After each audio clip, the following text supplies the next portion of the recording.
In contrast to the man stated above, there is the man who, despite being born a Muslim and unknowingly remaining one throughout his life, does not use his abilities of reason, logic, and intuition to recognize his Lord and Creator and instead chooses to deny him.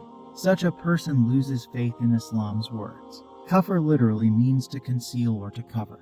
The man who denies God is termed kafir because his denial covers what is inherent in his nature and embalmed in his own soul, for his nature is intuitively imbued with Islam.